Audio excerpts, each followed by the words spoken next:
why do you think another war between India and Pakistan is inevitable, and what is the way forward?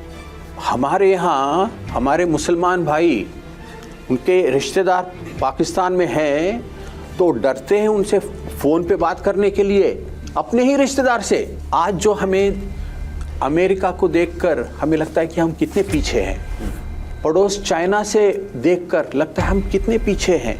ये कितने दिन, let me tell you friends among Indians, oh now India has become great, India has become prosperous, हमने पाकिस्तान को छोड़ दिया है पीछे। इसमें सच्चाई नहीं है। We both should care for Bangladesh, we both should care for Afghanistan, our neighbor which was a victim of two horrible wars for 40 years. Even with the BJP, and this is a point that I would like to really urge all of you, there was a very large section of the BJP which believed in peace with Pakistan, and which also wanted, Like Atal Bihari Vajpayee, like Advani. If you want to take a flight to India, you have to go via Dubai. That's crazy. Like it's not unfortunate. It's the collapse of common sense. And the reason why the common sense has collapsed and there is a new norm of nonsense is because for the last 77 years, we've allowed this fog of war to continue. Pakistan is even worse, partly because, we have a military dictatorship that by inherent configuration cannot, is anti-people. There is no way to do that. And there's been 4 times experiments that we've done, and we think that the 5th time is going to be much better. Pakistan, right starting from the founder Jinnah Sahab, Pakistan actually never even made an attempt to decolonize. We went on with the exact same rule book that the British were using. Most of the penal code in Pakistan at the moment, most of the bureaucracy, the dories and the file system is directly from the British. China is not invested in Pakistani people. I'll say that up front. Chinese are invested because they have a geopolitical interest. The US is definitely not interested in the Pakistani people. They're also concerned about the geopolitical interest. And it goes back to what you said, that decolonization. What is decolonization? What is freedom? What is independence? It means united. Independence for all, not for one community. Unless and until Kashmir issue is resolved, there will be no peace. There will be tens and more Pahalgams. On Kashmir, my position is this: we should find a solution that is acceptable to India, to Pakistan, and to the people of Kashmir. That is the only solution that can work. General Musharraf did the Kargil. Many people in Pakistan, including myself, did not understand that Kargil was a total betrayal of the Lahore diplomacy. Kashmir ki inhone baat ki. Kashmir is older than India and Pakistan combined. If you look at the Kashmir map, it really started emerging when Alexander the Great had arrived, actually 200, 300 years before that. It is a true honor to welcome you all on behalf of First Pakistan Global and Global Village Space. First Pakistan Global is a platform born out of conviction to stand for true democracy, fundamental human rights, civil liberties, and the rule of law, not just in Pakistan, but across South Asia and the world. In just a short span of time, First Pakistan Global has emerged as a vibrant voice for justice, amplifying the concerns of the oppressed, advocating for the voiceless, and holding those in power accountable. We have worked tirelessly to engage lawmakers, international institutions, and civil society to expose fascism, resist international repression, and support independent media and judicial freedom. We are not just an organization, we are a movement of people who believe in the power of truth, sanctity of democratic system, and the unbreakable bond between justice and peace. Today, as we gather in unity, we must speak about a pressing issue that threatens regional and global peace. The dangerous warmongering between India and Pakistan. This is not just geopolitical tension, it is a reflection of a deeper, darker reality. Authoritarian regime on both sides of the border obsessed with power, and utterly disconnected from the will and welfare of the people. When democracies weaken, warmongers rise. When civil liberties are crushed, fear and hatred are manufactured. And when illegitimate and fascist regimes feel threatened, they turn to war hysteria to gain credibility, acceptability, and legitimacy they don't deserve. But let us be clear, this time the answer is no. The people of Pakistan and India are not fooled. They don't want conflict. They want peace, truth, and prosperity. They want jobs, justice, and dignity, not sirens and missiles. We reject these dirty political games. We call out every actor on either side who uses the sacred cause of national pride to manipulate public emotions. We demand an end to state-sponsored hatred and a beginning of good faith, confidence-building measures rooted in democratic transparency, human rights, and regional cooperation. Let us remember, peace between India and Pakistan requires democracy, not dictatorship. Authoritarianism breeds war, democracy builds peace. No democracy, no peace, the root of India-Pakistan tension. Real peace demands real democracy in South Asia. End the war hysteria, empower democratic voices.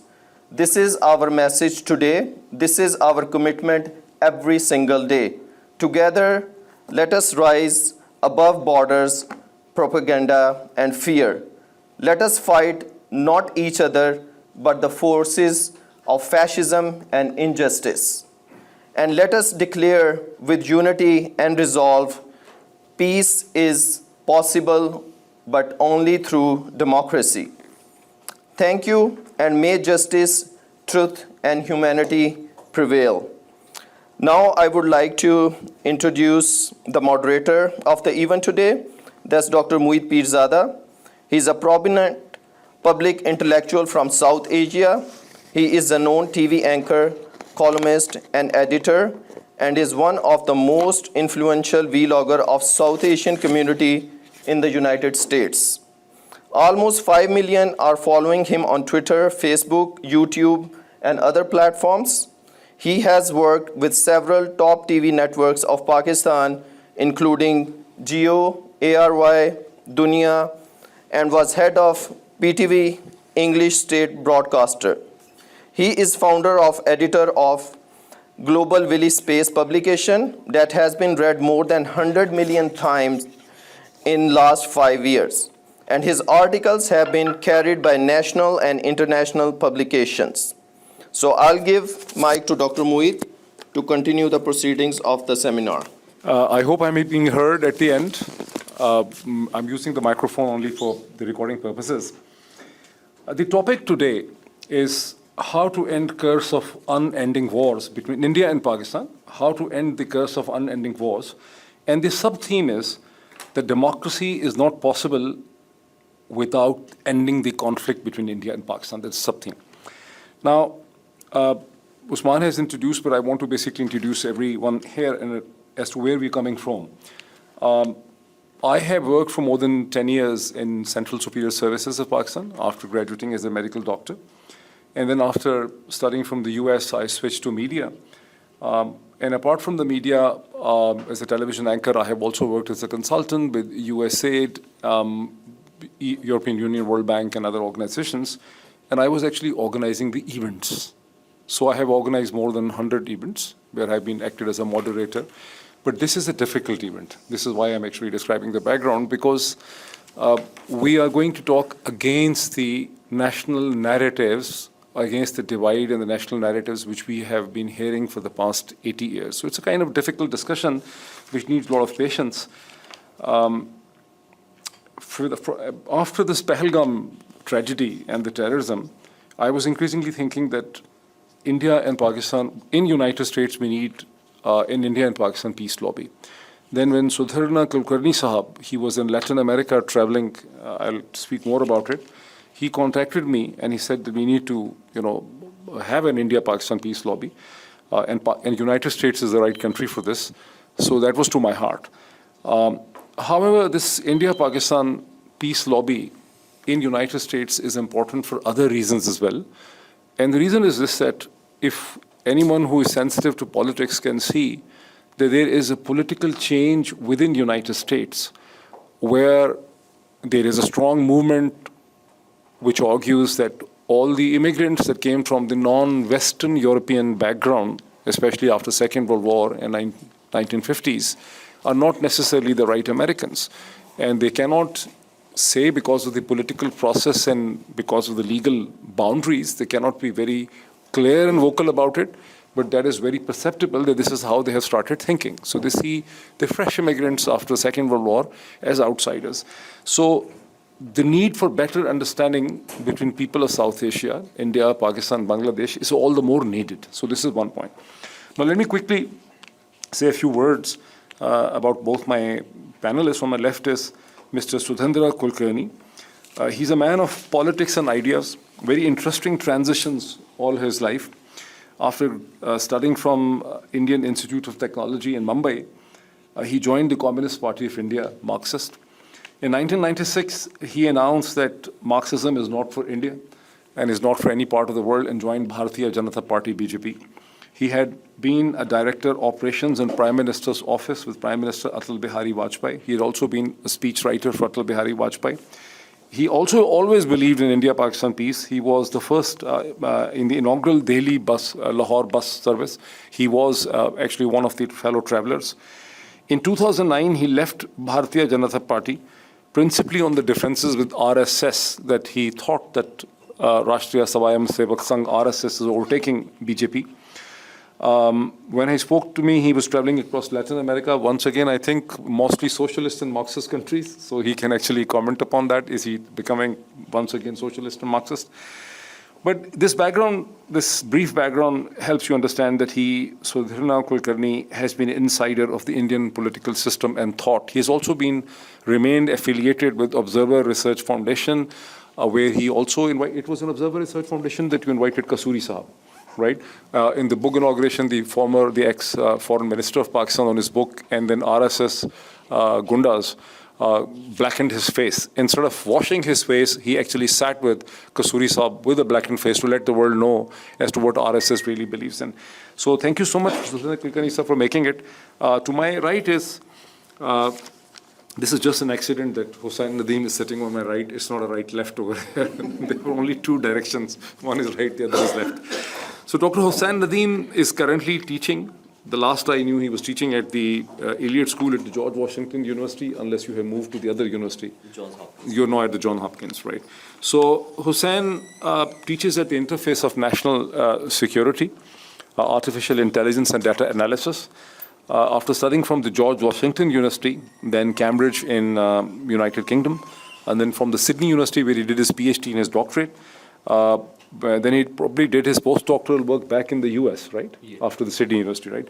And then he has also been a Morris Green Fellow with Yale University. Then he went back to Pakistan, like all Pakistanis want to, before running away from there. So he had been the executive director of Institute of Policy Research, Islamabad.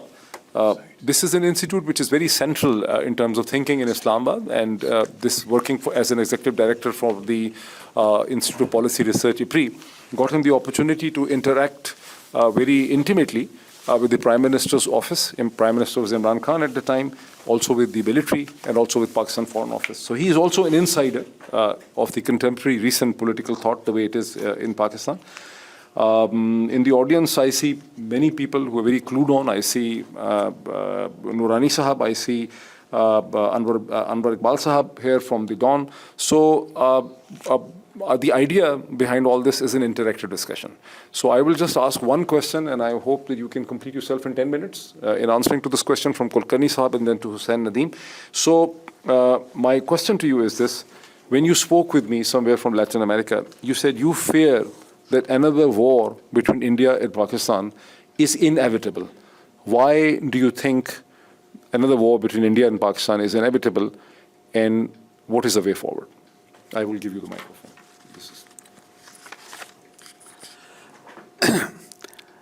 Namaste, Adab, Sat Sri Akal, good afternoon, friends. मैं सबसे पहले दिल से मैं शुक्रिया कहना चाहता हूँ मोहित साहब से, नजमा जी से. I really did not expect that I would have an opportunity to interact with my dear Pakistani friends in Washington, D.C. We have some Indians as well. Yes, but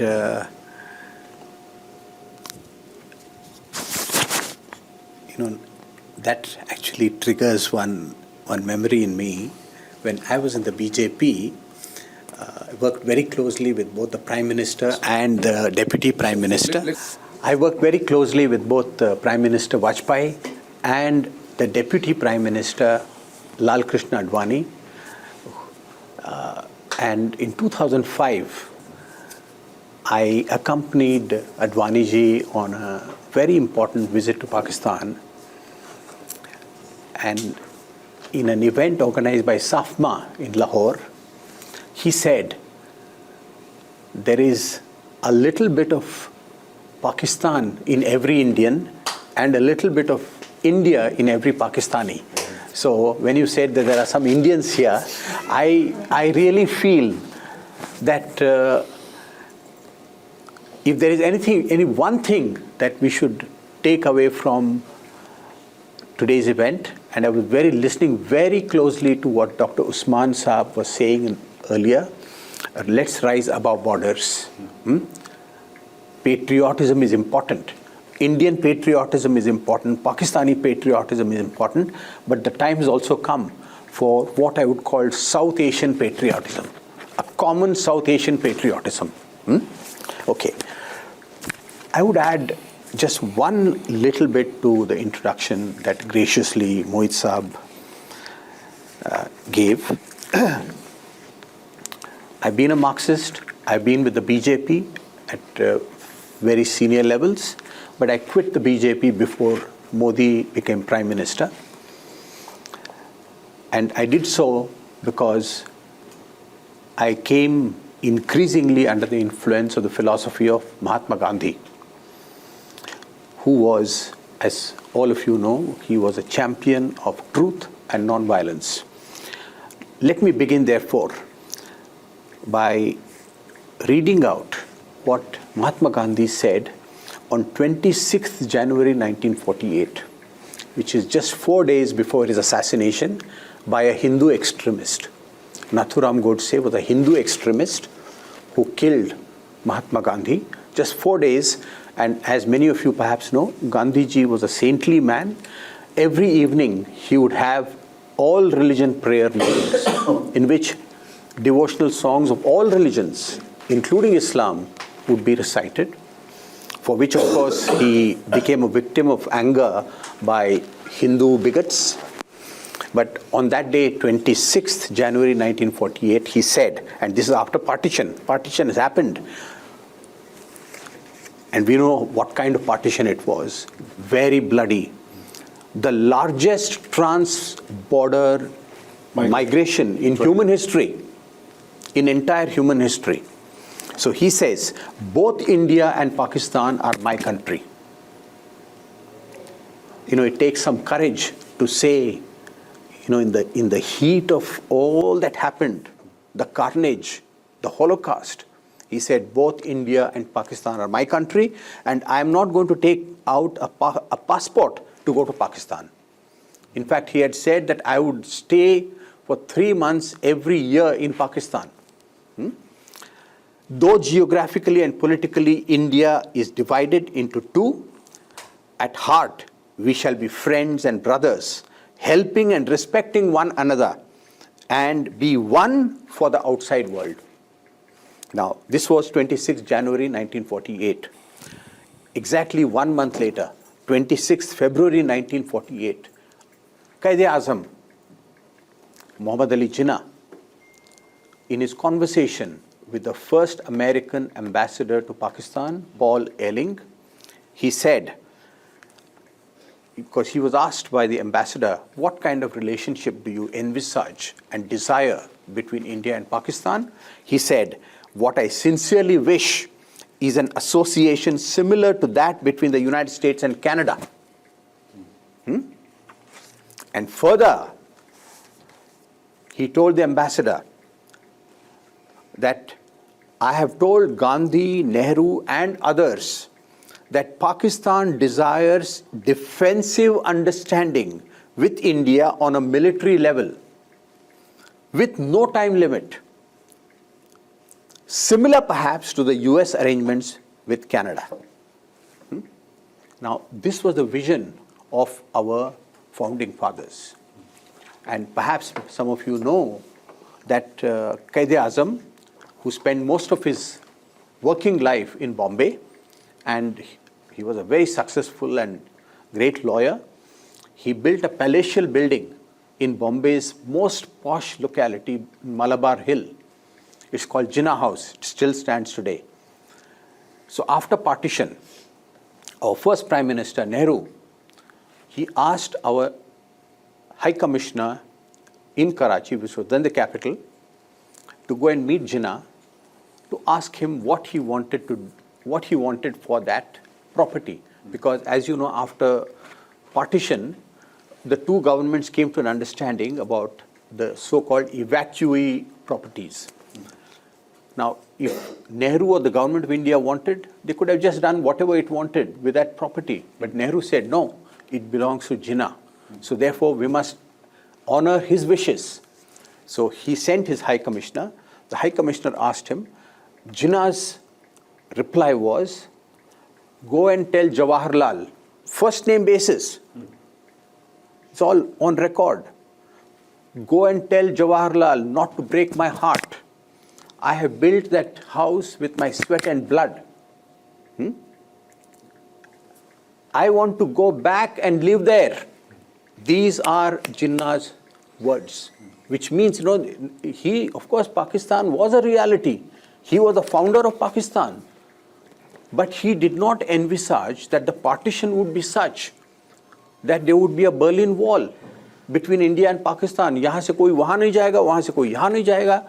वो उनकी सोच नहीं थी. उनका desire यह नहीं था. He considered that house in Bombay was still his. So, friends, we have come a long, long way. We have come a long way. And that way is full of hurt, harm, destruction, hatred. Is this what our two religions teach us? So, when Pahalgam happened, I could see in India that there was a outcry for go, maro, revenge, sabak sikhao. And in May, we know what happened. That near war ended in 4 days. How it ended is a matter of discussion.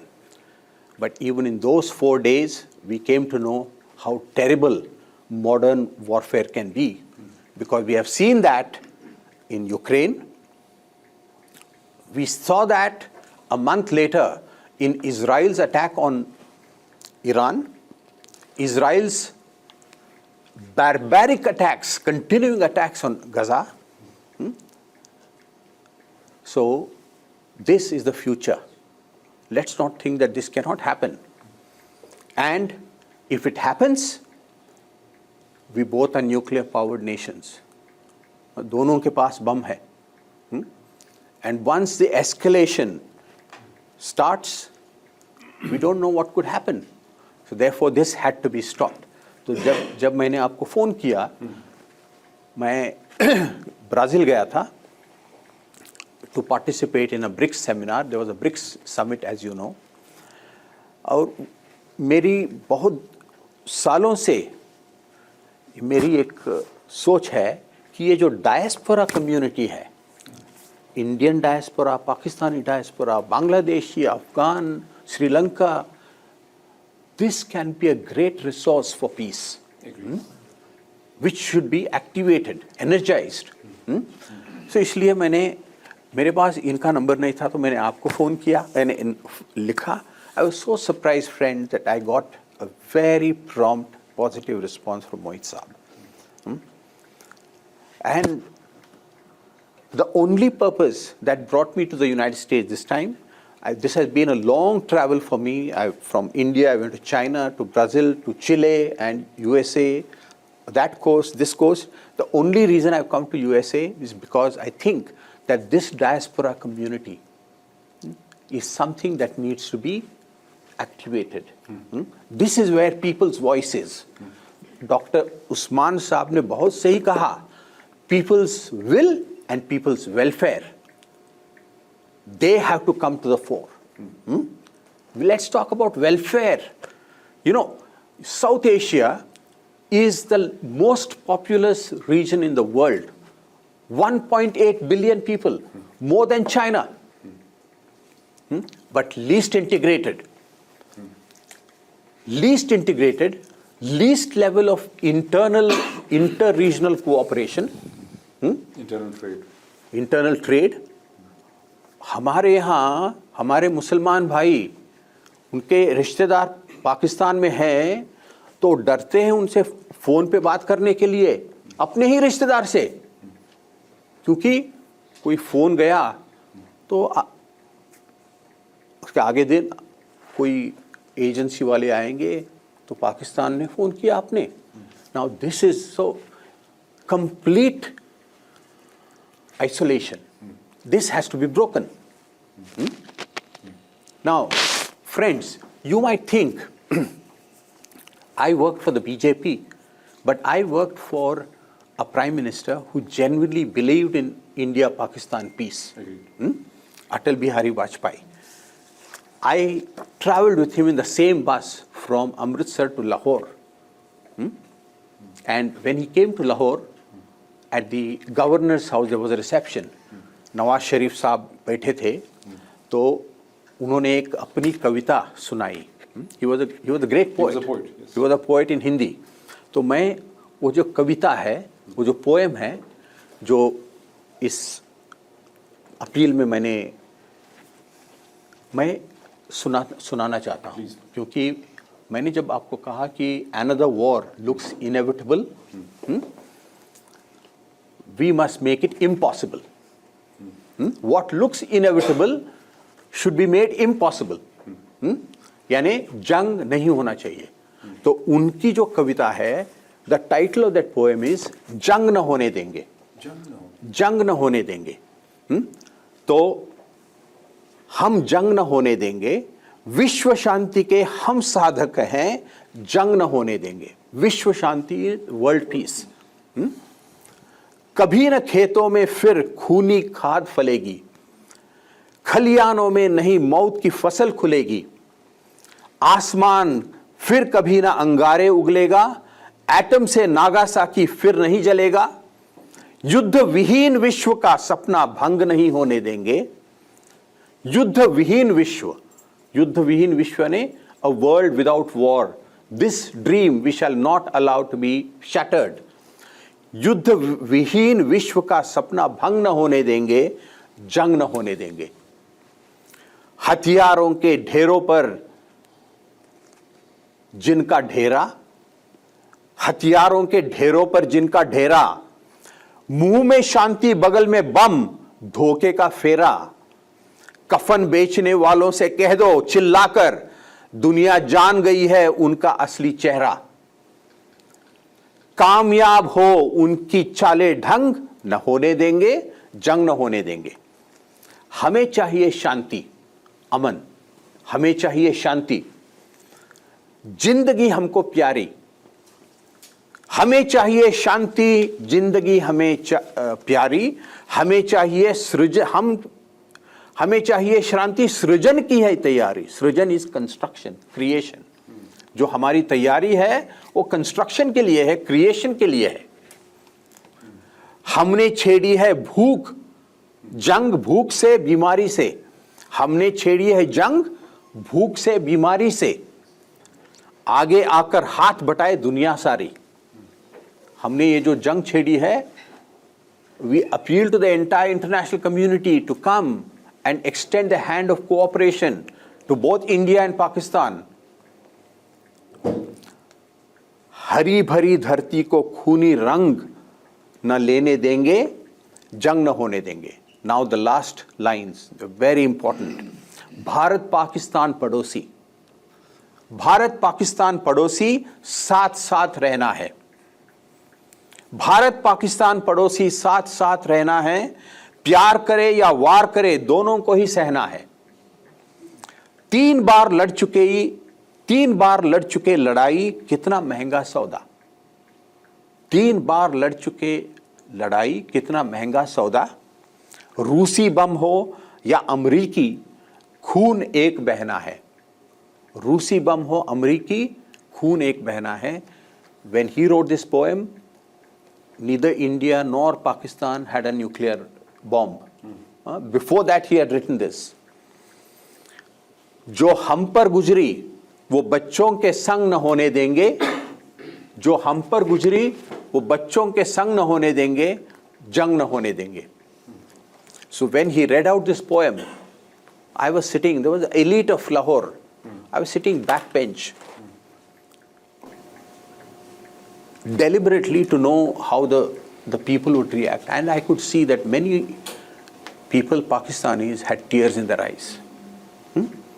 Why? Because the desire for peace is common to both Indians and Pakistanis. Barring the warmongers, we want peace. We want peace, as you very rightly say, Moeed Sahab, for democracy, for justice, for common progress. We are inheritors of great religions, of great civilizations, great cultures. If we work together, आज जो हमें America को देखकर हमें लगता है कि हम कितने पीछे हैं, पड़ोस चाइना से देखकर लगता है हम कितने पीछे हैं, ये कितने दिन ये महसूस करते रहना है that we are behind. Or there is a false sense of superiority. Let me tell you, friends among Indians, oh, now India has become great. India has become prosperous. हमने पाकिस्तान को छोड़ दिया है पीछे. इसमें सच्चाई नहीं है. कुछ हद तक आगे गए हैं, लेकिन भारत इतना बड़ा है, 1.5 billion people, there is so much poverty, so much underdevelopment. Now, if we spend money on arms, can we really develop to our full potential? No. If Pakistan spends its meager resources on arms, can Pakistan develop? हो ही नहीं सकता है. तो इसलिए जो right thinking people in India, in Pakistan, in Bangladesh, when I say Bangladesh friends, you see, Bangladesh was part of you. Bangladesh was part of us. We both should care for Bangladesh. We both should care for Afghanistan, our neighbor, which was a victim of 2 horrible wars for 40 years. हमारे पड़ोस में जंग, we could not stop it. बाहर से लोग आए, तबाही मचाई. Now, is that? No. And therefore, we have to make a determination to create a new future. And I believe, friends, that this small gathering that we're having is a small step, but these small steps matter. And that's why I've come here, and let's have a very frank discussion. You see, nothing should be beyond discussion. Whatever is considered the most sensitive, let that also be discussed. Kashmir, terrorism, Hindutva, ये वो, लेकिन इस सब के बाद मुझे लगता है कि we can find a lot of common ground. Despite some disagreements, we can find common ground. Search for common ground. And this common ground, this common understanding of the people of India and Pakistan must reach Modi. And it must reach whosoever are the powers in Islamabad and Rawalpindi. Which has to be found out. हाँ, तो देखिए, तो इसलिए मेरी ख्वाहिश है मेरी ख्वाहिश है कि let's have a very productive discussion. Yes. And I'm sure whatever is done with pure intention.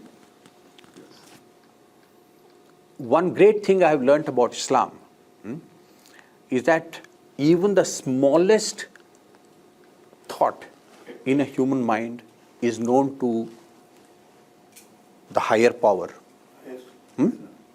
So therefore, if we have good intentions, noble thoughts, the higher power will be behind us. So with these introductory thoughts, I once again thank you, and I thank you, friends. Jai Hind, Jai Pakistan, and Jai Jagat. Jai Jagat is victory to humanity. Thank you. Thank you, Kulkarni. Placing the issues, vision forward as well. I would now request Hussain Nadeem, Dr. Hussain. Previously, Pakistan was blamed till the beginning of this 21st century that we have a lobby, we have an interest that are vested in keeping the conflict. But now we increasingly see that even within India, there is a powerful lobby that is now invested in conflict. They also benefit from the conflict, or the specter of the conflict. So how do you see the way forward towards a peace between India and Pakistan, avoid the inevitable war? And can, as the many intellectuals think, that accepting the line of control in Kashmir as the final border, do you think that can begin an era of peace?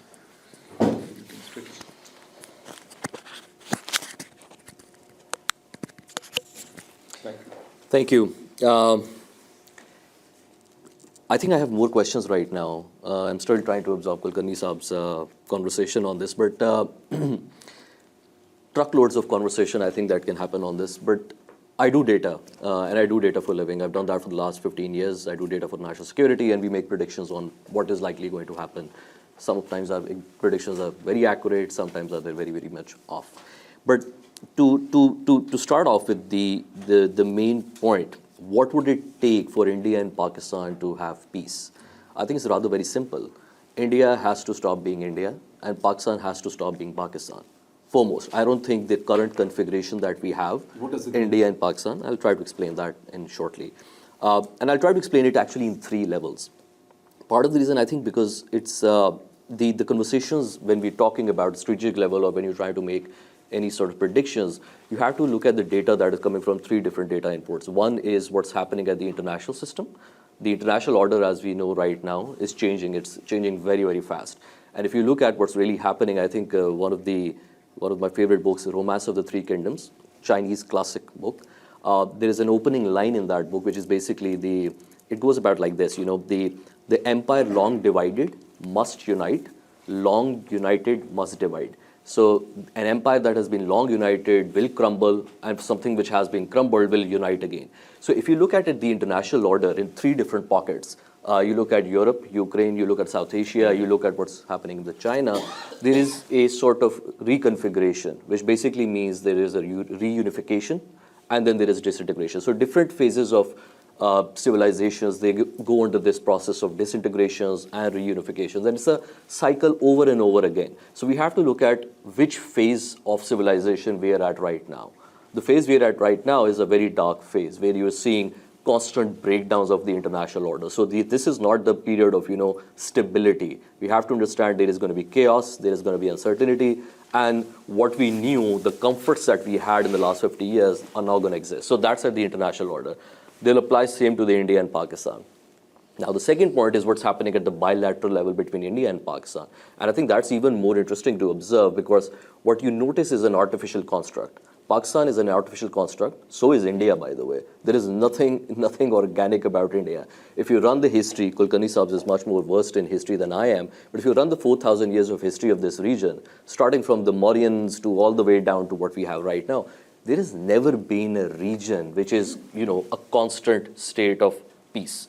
It's always been tumultuous. 30 years time, it's changing. The Guptas, the Mauryans, the Safavids. Is this not true for all the world? Exactly, that's what I'm saying. It's the same. If you look at the Chinese, Romance of the Three Kingdoms is literally about that. At the end of the Han Dynasty, you had three empires that came out, Wei, Wu, Shu.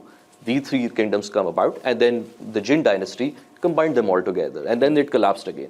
So we're looking at the era where there is a change at the international level, and then at the bilateral level as well, you'll start seeing that change. That if you look at the states themselves, we talk about the fog of war, but what India and Pakistan has had since the partition is fog of relationships.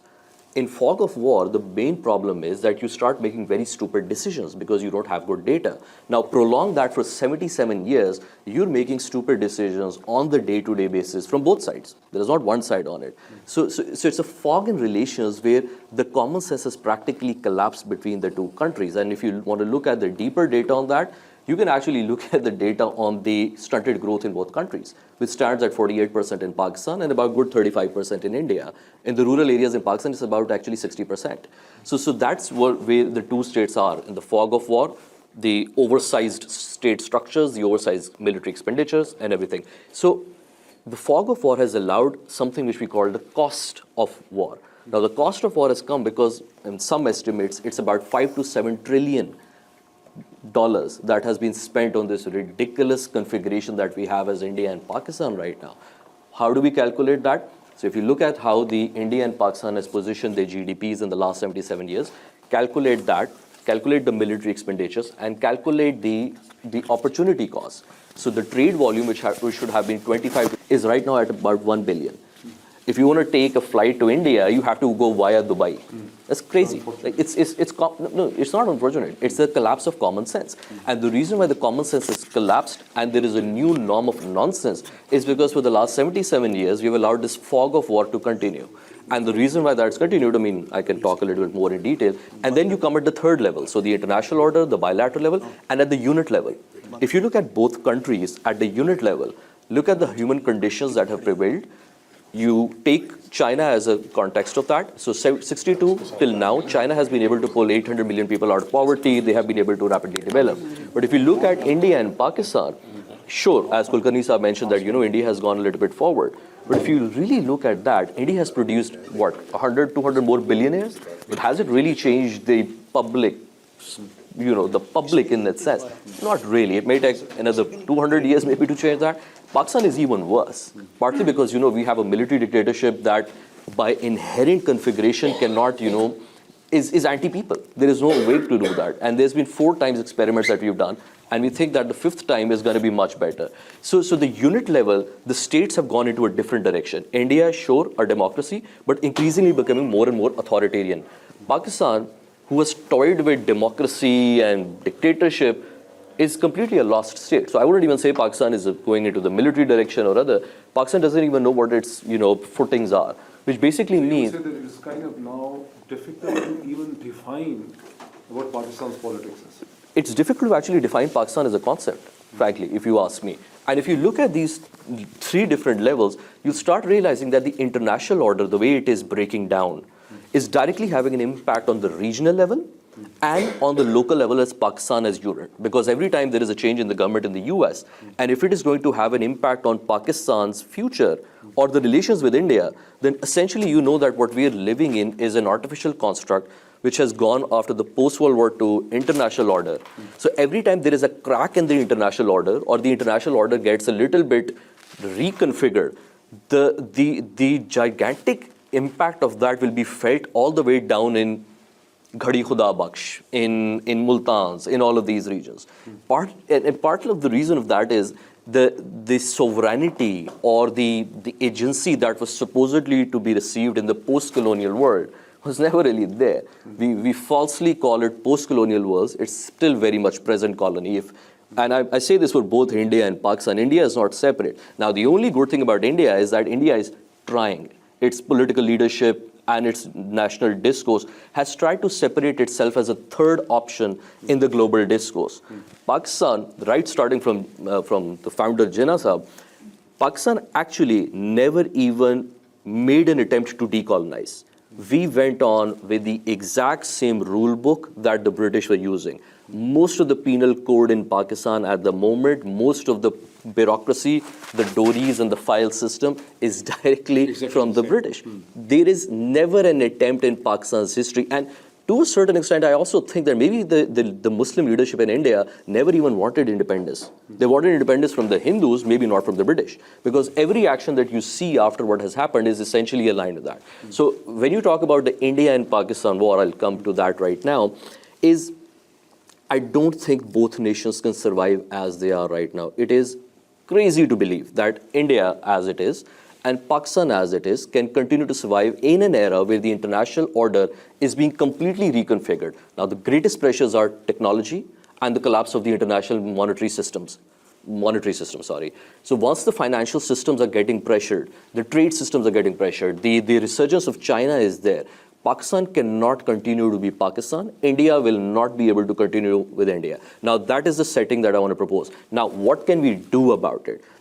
What I'm going to say might actually trigger a lot of people here in the audience, but I'll still say it.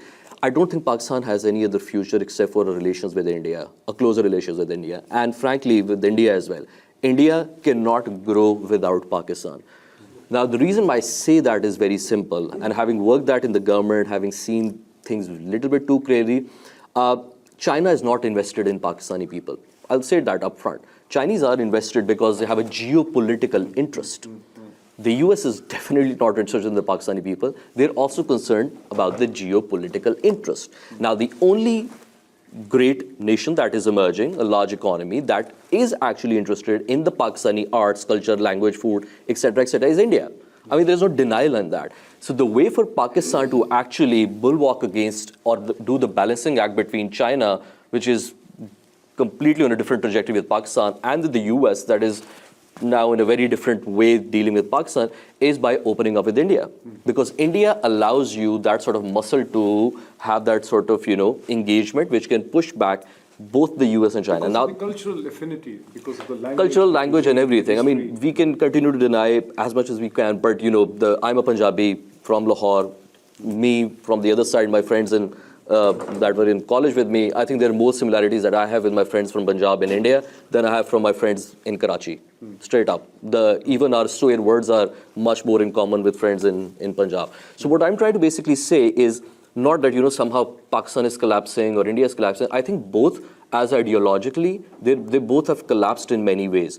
And the reason is not what is inherently happening inside. The reason is what the international order is changing, the technology around is changing, the financial structures are changing. Now, any visionary or someone like us who we do data, what would we expect is going to happen?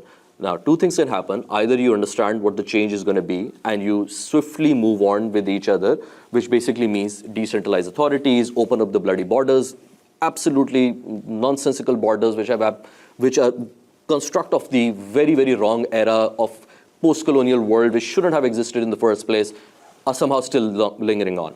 Now, the second thing I think that should be done is by undertaking a very solid decolonization effort that has to be there.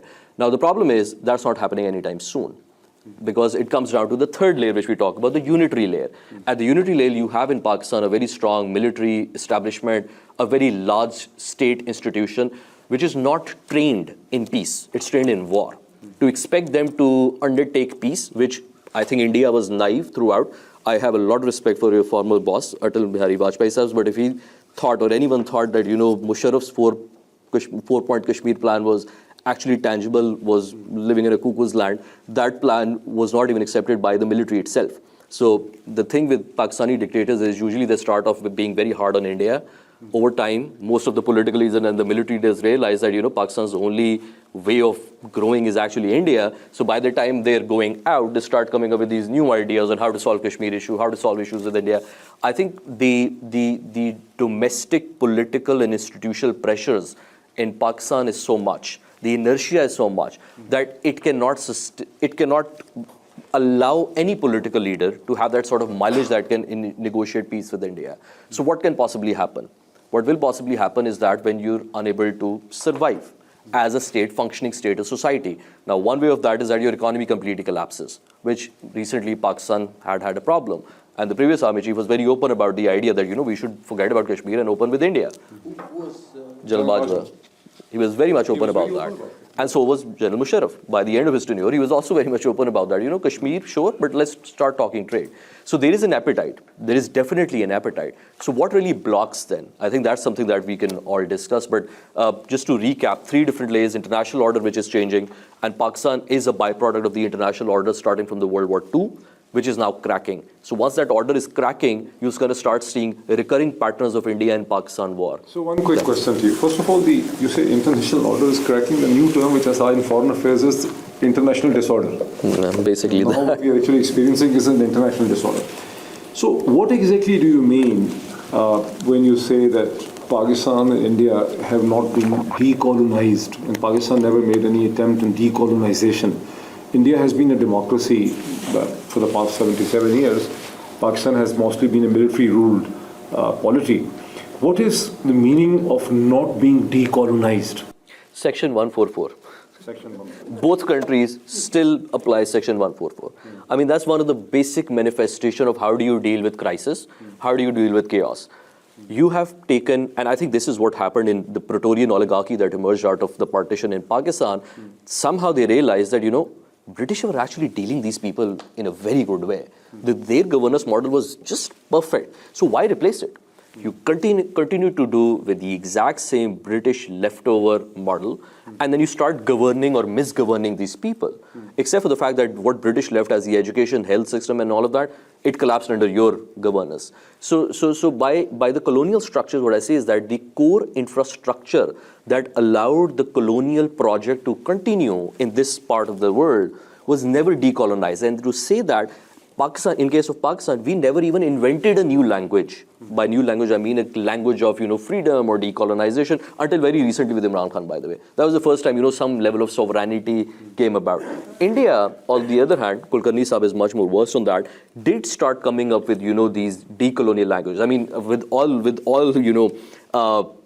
my criticism on, the RSS and, the hardline BJP, but in terms of the decolonization model, the BJP tried to do one thing, which was to come up with its own native language on how do you locate your culture, how do you come up with your own native language to talk about science, arts, etc.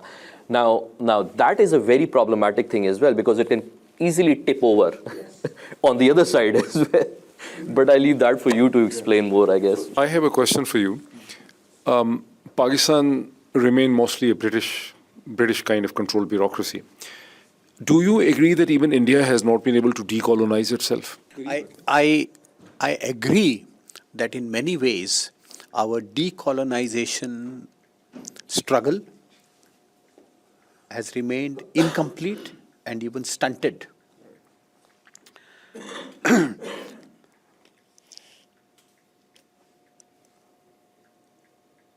And therefore, I have a concrete suggestion to make to this audience. 2047 marks 100 years of independence. India's independence from the British rule and Pakistan's independence from British rule. Now, centenary goal. See, look at China. See, they really think long term. The 2 centenary goals of China, the centenary of the founding of the Communist Party and the centenary of the founding of the revolution, 2049. So they have a centenary goal, what they want to achieve, where they want China to be, etc. And they're going in a very methodical way. So my suggestion, friends, in order to take this decolonization process in a proper direction, India, Pakistan, Bangladesh should observe 2047, the 100 years of our independence, in a joint manner. That will give an opportunity for us to look at our own recent history, where people, Hindus, Muslims, Sikhs, we all fought against foreign rule together. We sacrificed. And these sacrifices happened all the way from Peshawar to Chittagong. And 1857, the first war of independence, is the most inspiring landmark in our history. So what I'm saying is, in order that we had a common decolonization project to remind ourselves of that. Let us together commemorate 100 years of our. It's not just looking back. That will also give an opportunity for us to have a common agenda for the future. It is not to undo partition. Let me be very clear, friends. Not undo partition. हम अखंड भारत नहीं चाहते हैं. पाकिस्तान, बांग्लादेश, आज का Bharat, India, वो अपनी अपनी जगह पे है. But can we not come together as one family, as one South Asian Union, along with just like Europe has done. Just as Europe has done. So we have more than 2 decades left. If thinking people in Pakistan, India, Bangladesh, we all think together, let's remain sovereign nations. The sovereignty is not to be questioned. And that sovereignty has to be established on the principle of equality. Size may be small, big, population may be small, big, but we are equal. This remains slightly unanswered, but let's respond with Noorani Sahab has actually picked up that why do you fear that another major conflict of war between India and Pakistan is inevitable? No, Why? so let me correct myself. If I'm not saying it seems inevitable, it is not inevitable. It can be avoided. Now, why do I think so? Because our Prime Minister himself has said, ये जो Operation Sindoor है, ये खत्म नहीं हुआ है. So, which means, suppose anybody, anywhere, triggers another terror attack. Now, that can start a new response. Now, is that going to end this kind of vicious, poisonous cycle? No. So, इसलिए मैं आपकी इजाज़त से, this both Pahalgam terror attack and what followed, the near war, it has created enormous unease in lots and lots of Indians. They are not very vocal, क्योंकि आज का, even though we are so-called democracy, this democracy, it thrives on anti-Pakistan sentiment. And it thrives on anti-Muslim sentiment. ये सच्चाई है. इससे हमें बाहर आना है. तो लेकिन ये बात नहीं है कि there is no constituency for peace in India. There is a very large constituency for peace in India who understand the futility of another near war or an escalatory war. इससे कुछ निकलने वाला नहीं है. Any sensible person can see this. So therefore, I thought, friends, that we must make an effort to start a people's diplomacy for peace. I'll follow one question and then I'll basically open it up. You yourself mentioned that this democracy is based on, the Indian democracy at the moment is based on hatred against the Muslims and Pakistan. But this was not always the case. Perhaps before the 1990s and before the Ram Yatra Janma Bhoomi movement of late 1980s, right? The sentiment was not like this in India, right? It was not united by its hatred of Pakistan. By increasingly, the Indian politics is being united by its hatred around Pakistan.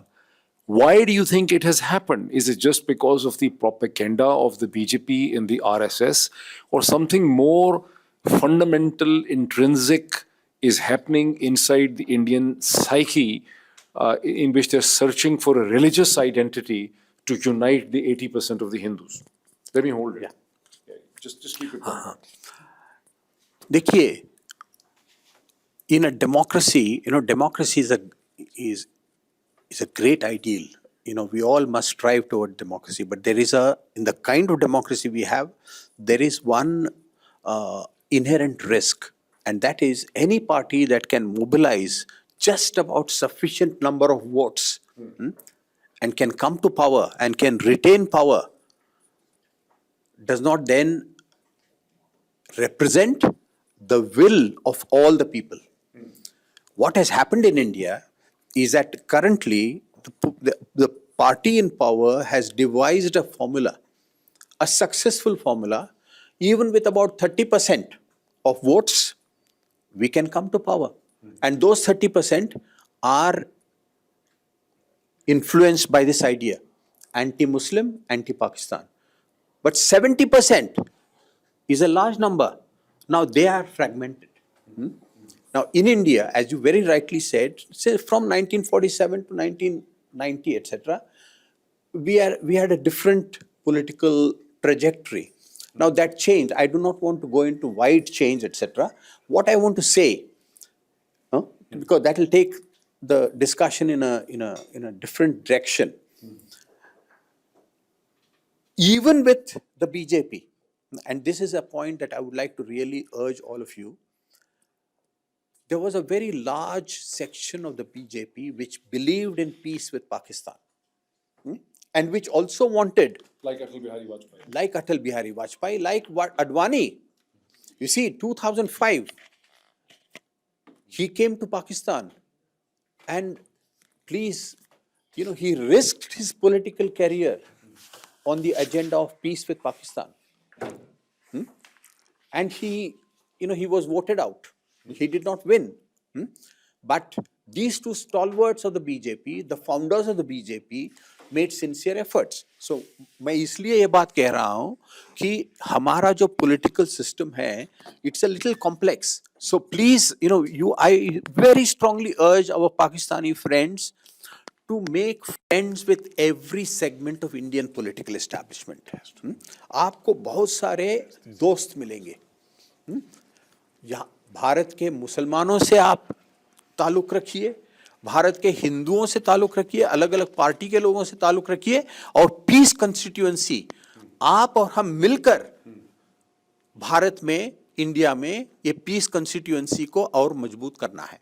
क्योंकि ये जो 30% है, उनको लग रहा है कि इससे हमें पावर तो मिल रहा है. Now it's very short-sighted, because this is actually keeping India down. This project is keeping India down both internally, because internally we are not united, Hindus, Muslims, and externally we are pulled down by this antagonism with our neighbors. So इसलिए हमें एक, and again it goes back to what you said, that decolonization. What is decolonization? What is freedom? What is independence? It means united. Independence for all, not for one community. So we have to go back to freedom, independence, democracy, development, prosperity, progress for all. We are a diverse nation. We are an extremely diverse nation. तो इसलिए मैं ये कह रहा हूँ कि war is not inevitable. There is a large constituency for peace. So इसलिए later I would like to talk about some specific suggestions I have made in this appeal. Thank you. I will open up for the questions, and you can stand up and introduce yourself. And I think Faik Sahab, there is a friend who is helping us. What do you do? I hold Keep. I speak loud, yeah. actually, I don't need it. No. This is for the television recording. We are actually recording this. That's a different So don't keep it in the hand in which you have to move. Okay. Like the Kulkarni Sahab. Okay. My right? name is Imtiaz Khan. I'm professor at the George Washington University. And politics is not my subject. I teach immunology and microbiology. Sorry. Yeah. I am from Indian occupied Kashmir. And I'm a little bit, sorry to say for the audience, I'm a little disappointed in this meeting. Because it is not about Hindustan Zindabad, Pakistan Zindabad, Bangladesh, Kashmir Zindabad. And I'm really, you said very nice poetry. I know Atal Bihari Vajpayee was a poet. But I would have said, if he had included one sentence, I accept the UN resolutions on Kashmir. Kashmir is not fiefdom of Asim Munir. Kashmir is not a fiefdom of Modi. Kashmir belongs to us Kashmiris. We will decide the fate. You can have the meetings and say these goody things and embrace each other. Oh, you have so many Bollywood exchanges. You have had that resolved. Here it is written, unless and until Kashmir issue is resolved, there will be no peace. There will be tens and more Pahalgams. You can go have dinner. Bye-bye. General Bajwa said that past needs to be buried. For him, it was okay. For me, past doesn't need to be buried. When 130,000 of youth were massacred by Indian occupied forces, when 11,300 women were raped, when we have young children 8 to 10 years old suffering from pellet guns, when we have mass graves, not by a Pakistani, by Angana Chatterjee, professor at University of San Francisco, along with the local lawyer Parvez Amrose, and when Indian government came to know about it, they booted her out of the country. Okay. The question is, last, sorry for taking more time. Why don't you say, do you accept UN resolutions? Okay, thank you. Yeah, Kulkarni sir, do you On Kashmir, my position is this. We should find a solution that is acceptable to India, to Pakistan, and to the people of Kashmir. That is the only solution that can work. Because of various historical factors. And I entirely, first of all, let me say at the beginning that I share your pain. I empathize with your feelings. What has happened to Kashmir is a blot on our civilization, is a blot on our religion, on our humanity. It should have never happened, and it must never happen again. But if we want a solution, we have to think of a solution that is acceptable to all three.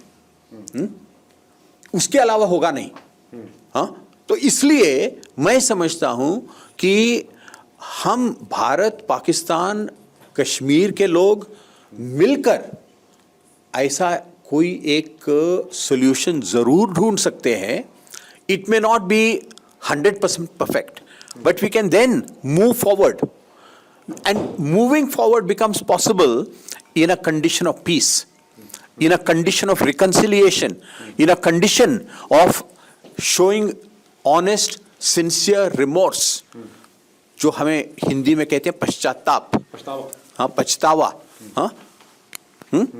यानी past is not to be forgotten, but past, can we come out of the past? And therefore, I would just want to say कि जो हमारी फौज करती है, I don't agree with that at all. But we have to find a solution.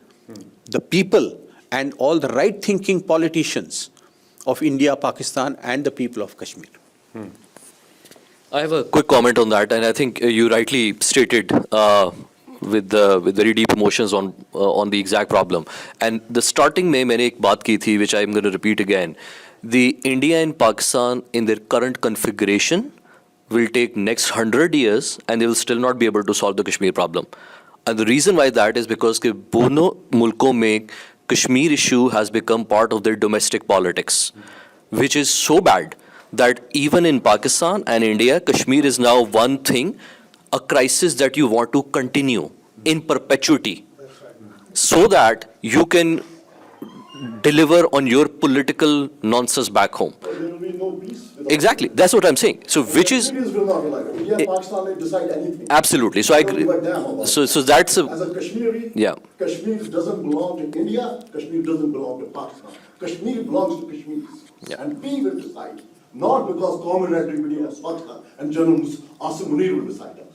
It is not Asim Munir's problem. Okay. Yeah, there's the next question though. Yeah, please go ahead. So just I want to make a comment on this that I suspect with reasonable degree of confidence, what Hussain says that there are powerful vested interests and lobbies in both India and Pakistan that are simply not interested in any solution on Kashmir, because continuing the Kashmir conflict really helps them in continuing their own politics. So this is a huge problem. I understand your emotions. I'm myself a Kashmiri. Yeah, please. My name is Nisar. I'm a physician. Can you keep it a bit closer? I'm a physician in DMV area. Thank you very much for the panelists. You guys did a great job in explaining what the topic is. And Dr. Pirzada, thank you for being a moderator.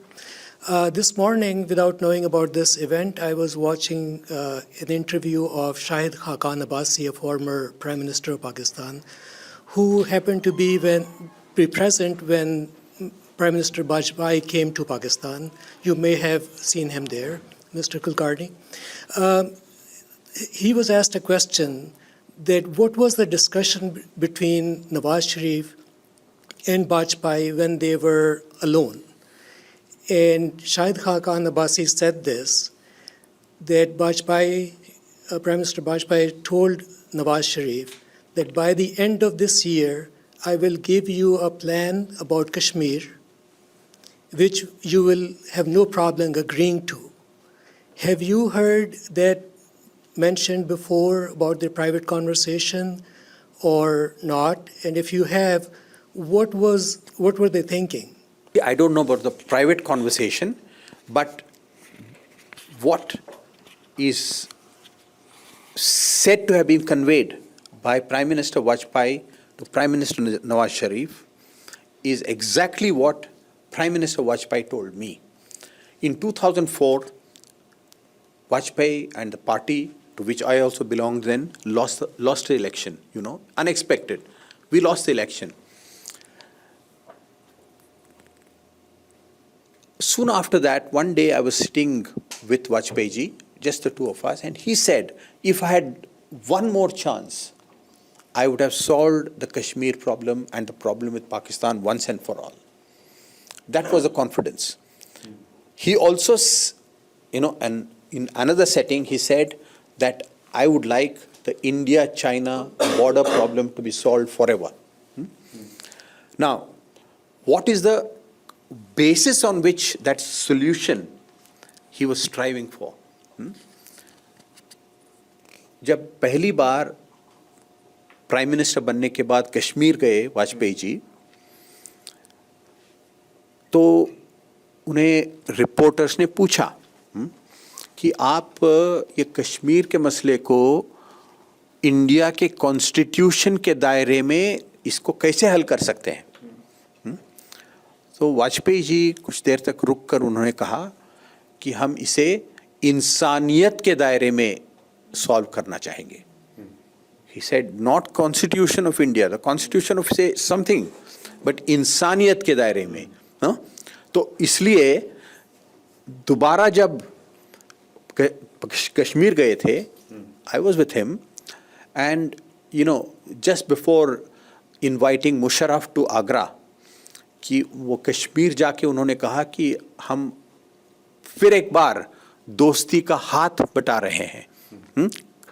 Kashmir की धरती से पाकिस्तान के we want dialogue, and he said Kashmiriyat, no, first इंसानियत, कश्मीरियत और जमहूरियत.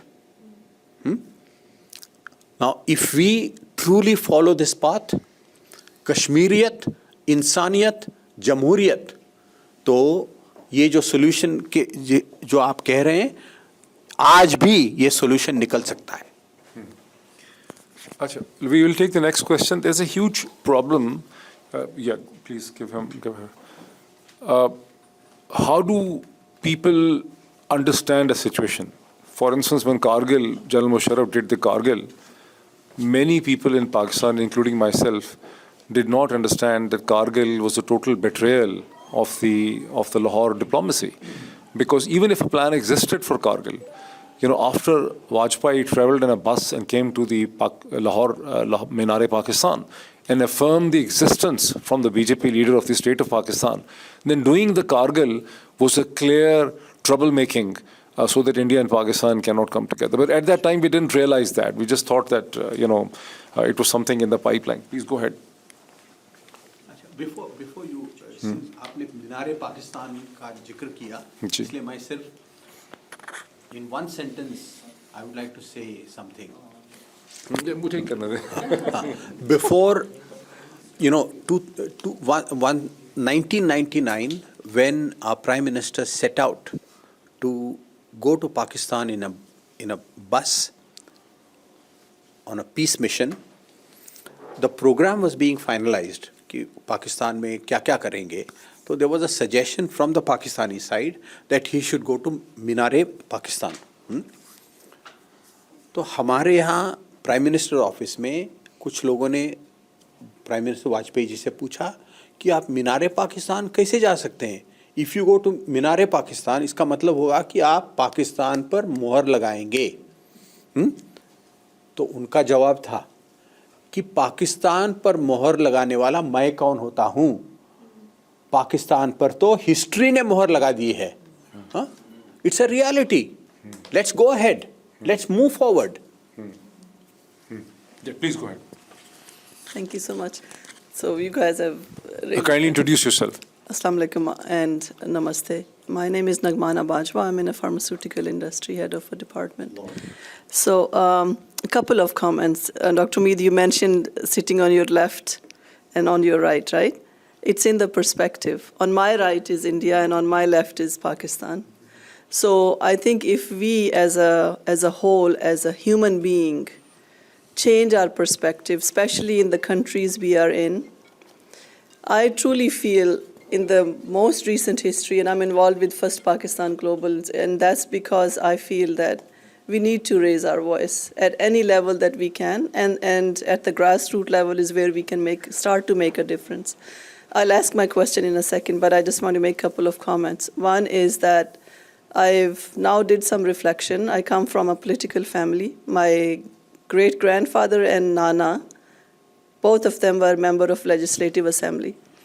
So that sort of political background and my village and all of that is where I come from. So I understand where we were when Pakistan was created. Nana was against Pakistan in the sense, and I'll tell you why, and Dada was for Pakistan. And they were both sitting around the table having those discussions, and I've read sort of the minutes of those meetings in our family books.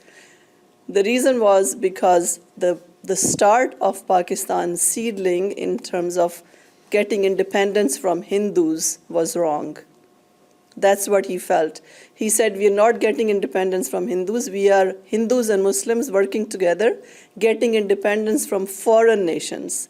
And that was British. And British has always in the world operated as divide and rule. You can see any number of countries you can think of, they create a problem. By they, I mean British for sure, in my mind. And these are all my perspectives. Don't connect it with any other thinking. And that's because I've done some reflection and some thinking. So when India and Pakistan were created... Everybody agrees apart from the British. Yeah, exactly. So when India and Pakistan were created, a country can't survive when you have a whole India in between, Pakistan on one side and Bangladesh on the other side. It was bound to happen what happened. And the seedling was put from the beginning. Now then you see there's, Middle East flourishing. You create a problem with Israel and Gaza. You put Israel, Jewish state there. Why wasn't a Jewish state put in a European country, right? Why that area? So all of these things come into play into asking my question. The question is, when you say that we have to really find solution by the people, how do you suggest we move forward? Maybe this is a seed we are implementing or implanting in people's minds that these kind of discussions should happen. But how do we move forward? In every walk of life, you say that we can make a difference in bringing people together. How do we do that? And will you moderate these kind of discussions? And I know Dr. Moeed will be very open. Maybe Dr. Hussain will also be very open. Coming from India, how do you suggest we move forward? So let's take response from both sides. Yeah. What do you think? What's the way forward? Keep it in close to mouth. I have a radical way forward. And part of that comes from my work in technology and data. I don't think the existing concepts of state, which emerged out of the Westphalian world order, is sustainable anymore. Part of the reason why I say is that because that model was developed for a certain demographics when population of the world was particular level and the states came about in that context. What we have right now, 8 billion people around the world, poverty that we have, it's a very different level of poverty, interconnectedness, and when you look at the technology, this concept of nation state, which is one of the reasons why I've been slightly quiet on this part, it's not about India or Pakistan having some peace. I just don't think both countries can sustain or continue in their current configuration. Now you can call whatever A, B, C, D you want, but ये जो boundary lines आपकी हैं, countries cannot continue in the current configuration. What does it mean? by that I mean the governance model that dictate the domestic allocation of resources and the way the borders are managed. They're unsustainable. ये आपके चल नहीं सकते. These are dividing lines, and the reason I say is that because the history and the data is backed by it. 3,000, 4,000 years of history in just this piece of land. Kashmir की इन्होंने बात की. Kashmir is older than India and Pakistan combined. If you look at the Kashmir map, it really started emerging when Alexander the Great had arrived, actually 200, 300 years before that. And it was ruled by the Guptas, it was ruled by the Kushan empires, the Ranjit Singhs and all of that. So that territory and the people, the native, have always existed there. Didn't matter whether it was Kushans, the Mughals or anyone else. Same thing, I mean, I come from a Rajput family. We still align ourselves, like, Bajwas, Rajputs, Jat and all. Those are very archaic, ancient, tribal associations that are very much present both in India and Pakistan. And there is nothing wrong with that, by the way. So what happened really in this part of the world, imagine like earthquakes happening multiple times over the years. कि ज़मीन के ऊपर आपकी fold होती जा रही है बार बार. The same thing is happening with the identities as well. What we have been able to successfully retain, as you, I don't know the name, but इम्तियाज़ साहब ने जिससे बात की, that Kashmiri identity is very well retained. The way he spoke passionately about it, it is retained. Same way, if you start going into the southern belt in Pakistan, in Rajasthan and all, that local identity is very powerful. Now, my question is, if governance is all about biopolitics, which is the governance of people, who are the people actually? So if we're trying to create nation states, peace states and all of that, on top of something which we do not even connect with the people, and some random military dictator comes in, or like they said, BJP with its 30% voting bank from northern or southern India comes about and starts to configure a state. This cannot continue. And specifically when we live in the world where AI-driven technologies, decentralized technologies exist, the models of the state, जो मैं बात करना चाह रहा हूँ, the current governance model cannot sustain. So my point is, ना India आपका चल सकता है आगे, ना पाकिस्तान चल सकता है इस configuration में. Either आप totally इस border को, governance systems को, जो कि decolonization की बात हो रही थी, governance system को, technology structures को जब तक ख़त्म नहीं करेंगे, आपकी आगे चल नहीं सकती. I'll stop at one point. हमने सिर्फ एक study की थी when I was in the government. We did one small study. The impact of opening up India-Pakistan border on the tourism industry in Pakistan. You know the number, annual number that is just for the tourism industry, if each Indian who comes to Pakistan spends $100, $64 billion. Total Pakistan का कर्जा क्या है इस वक्त आपका? 7 billion है और जो कि recurring 18 billion है. One opening per year, अगर आप border खोलते हैं, $64 billion only in tourism industry. So what I'm trying to say is that what the current model, the system जो आपने build किया हुआ है, which is highly deep rooted in national security and messed up identities, if you remove that slightly, and मैं ये नहीं कह रहा पाकिस्तान खत्म कर दें, इंडिया खत्म कर दें, I'm just saying that governance model को आप change करें, तो this entire problem of growth and regression जहाँ पे आप billion dollar के लिए भीखे मांग रहे हैं, that just goes away. But to do that, I think that is where the real challenge is. Who's going to do it? Kulkarni sir, Professor Imtiaz, of course, brought very genuine emotion into the whole thing. But till 1980s and 90s, the Ministry of External Affairs in India, the argument was, if you look at the books, was that Kashmir is intractable. India and Pakistan will not be able to find an easy solution to Kashmir.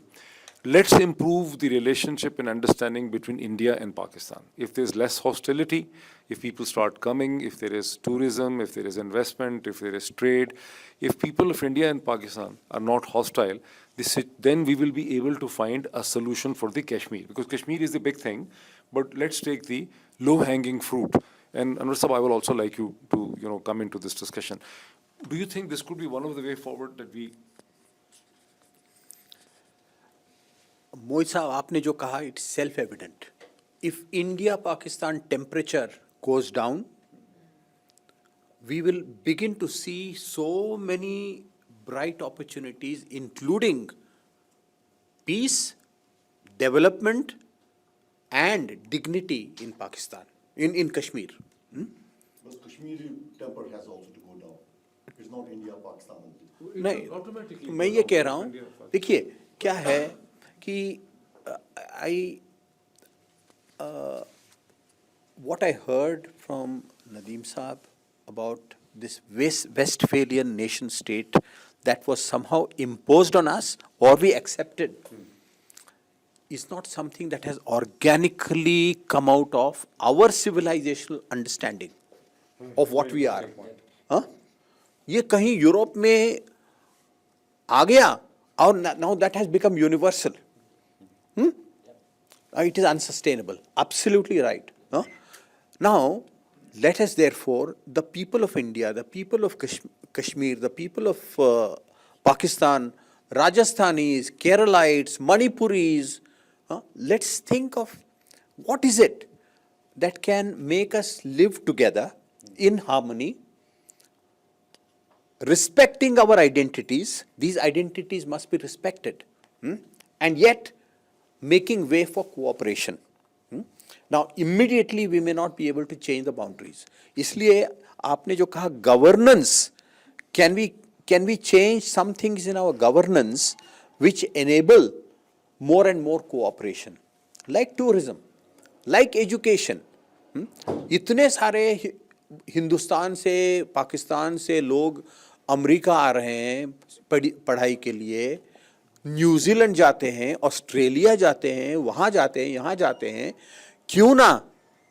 Why not Indians go to Pakistan? Pakistanis come to India for health care. You know, there is, you know, I went to LUMS, Lahore University of Management. It's truly, you know, I was so very impressed, but so few people in India know about that. There are many other great educational institutions in both old ones as well as new ones, which is our common heritage. So I strongly endorse कि less hostility between India and Pakistan. Now that will open up many new opportunities. In trade, it's so unnatural that we are borders, you know, we are neighbors, we don't trade with each other. We don't even travel. We don't even travel. So it is what is happening is the depth of unsustainability and unnaturalness. इसको बदलना है. Now slowly then move towards a new concept, a non-Westphalian nation state that comes out of the genius of our civilizations, our cultures, our religions. Now, going back to your question, how do we move forward? I believe that therefore let us not depend on political leaders or military leaders or security experts, etc.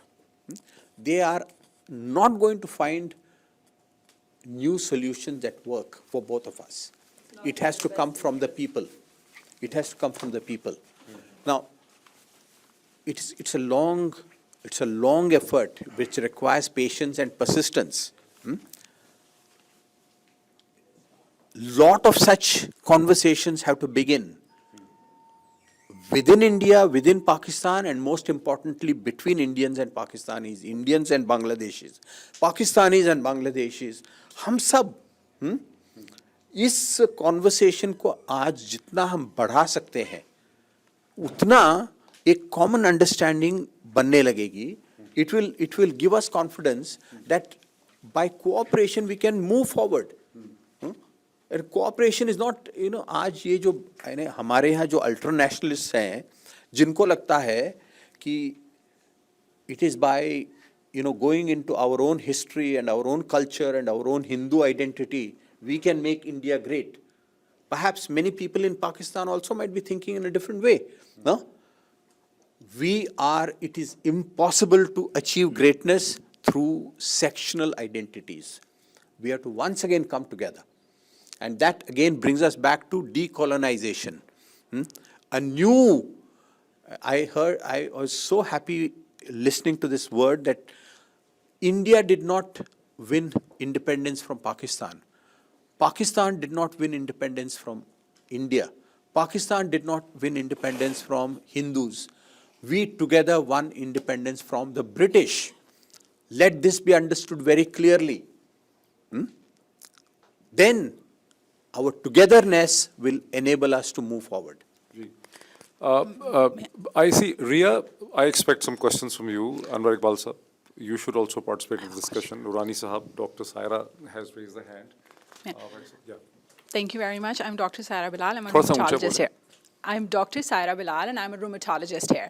Achha, I think I'm going to make a statement, and perhaps there is a question in there. जो सबसे बड़ी problem है ना, that is actually lack of true education. सिर्फ किताबें नहीं, जहालत तो हमें है ही, लेकिन हमें we are not actually truly educated. कि हमें ये नहीं पता कि humanity is the number one important thing, right? तो जब तक हम वो नहीं समझेंगे, हम आगे शायद जा नहीं सकेंगे as nations. हमारे इलाके में खास तौर पे बहुत जहालत है. फिर जब when I observe Americans, जो कि overall ठीक है वर्ल्ड पावर है, अगर आप उनको करीब से देखें तो उनमें भी जब आप इस तरह का कोई फियर इग्नाइट करते हैं ना और हेट इग्नाइट करते हैं तो इस कंट्री में रह के भी वो सबसे पहले उसको एब्जॉर्ब करते हैं और लड़ना शुरू कर देते हैं. तो हमारे अंदर ना कंप्लीट लैक ऑफ एजुकेशन है, specially in Pakistanis and Indians and people of that region. So that's number one. Second, आप लोगों ने बड़ा इंपॉर्टेंट कमेंट किया कि भाई ये जो सिस्टम है ये सस्टेन नहीं कर सकता. So I think the problem is कि जिन लोगों के लिए ये सिस्टम काम कर रहा है दे रियली डोंट केयर कि ये सिस्टम सस्टेन करेगा कि नहीं, क्योंकि उनकी लाइफ टाइम में और उनके बच्चों की लाइफ टाइम में तो उनका काम बन जाएगा. So why do they care? So अब क्वेश्चन ये है कि अगर सिस्टम सस्टेन नहीं भी करता और मुल्क तबाह भी हो जाते हैं तो उनको तो कोई फ़र्क नहीं पड़ेगा. और हमारी ये बहुत important conversations, how will we actually help the countries, ये इंपॉर्टेंट तो है, वी शुड डू दिस. लेकिन अगर सिस्टम तबाह हो रहा है और मुल्कों ने तबाह हो जाना है तो फिर हम क्या करें? हमने तो जो मेहनत की वो ज़ाया हो जाएगी और अगली जनरेशंस के लिए ज़ाया हो जाएगी. सो ये मुझे प्लीज आंसर करें question, if it is a question. अच्छा, मैं I'll try to with your permission, in the Pakistani minds, the destruction of a country or a state is 1971. Because that's the only thing they've really seen. That people rise against, the state collapses, the enemy intervenes, and then a country split into two. There can be several different ways through which a country melts and disintegrates or doesn't mean anything. If the present crisis in Pakistan's Balochistan and Pakistan's KP and the erstwhile FATA continues, the relevance of the Pakistani state is also decreasing by it. We have reason to believe that every month, 100 plus or maybe 200 plus officers and jawans are being killed, and similarly, a very large number of civilians are also being killed in these two troubled regions of Pakistan. The figures are hidden, but this also is a sort of a disintegration. Similarly, it's only about a couple of weeks ago that we found out from a World Bank report that about 44% of the Pakistanis are either living at the edge or living below.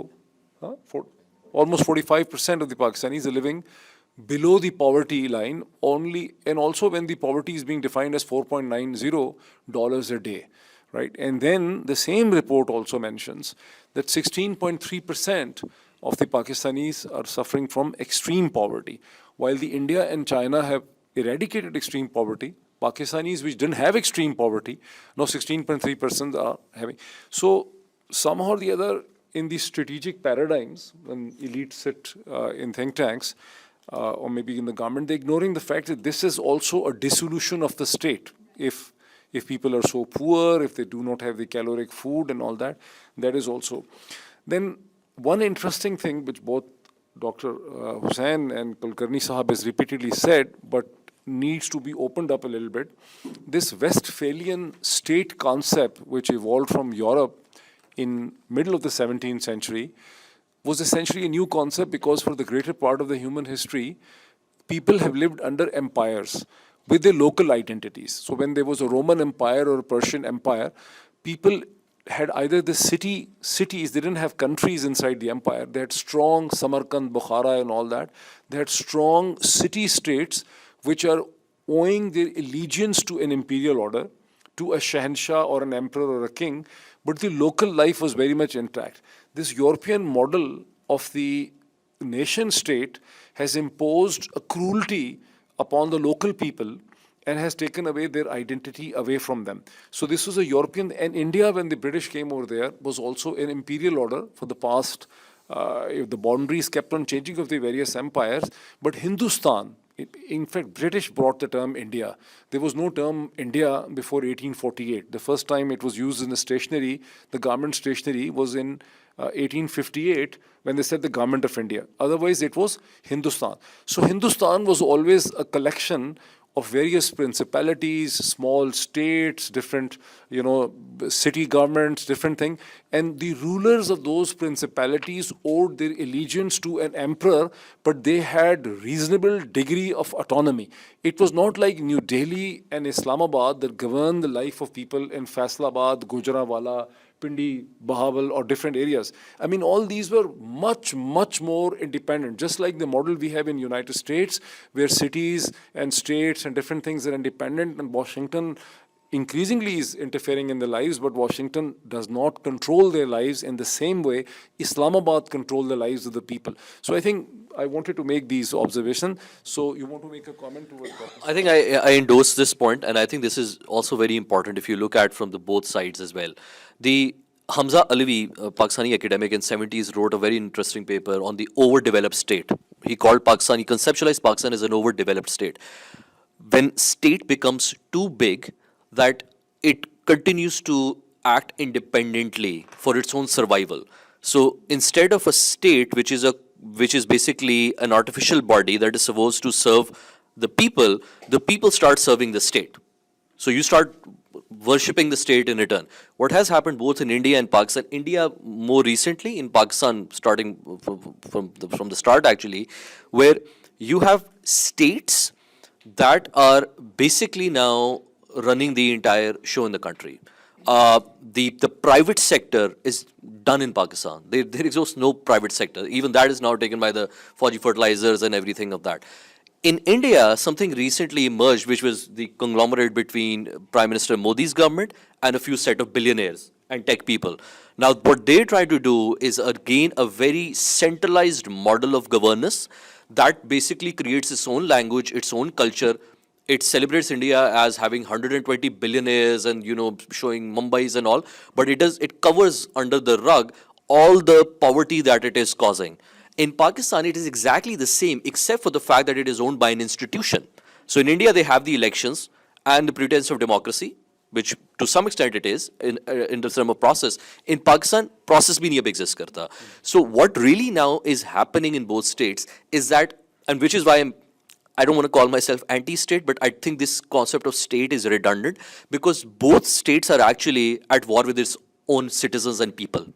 Pakistan in Balochistan, KP, salaried class is, I think Pakistani government has declared a war against the salaried class. And India, it's all exactly the same.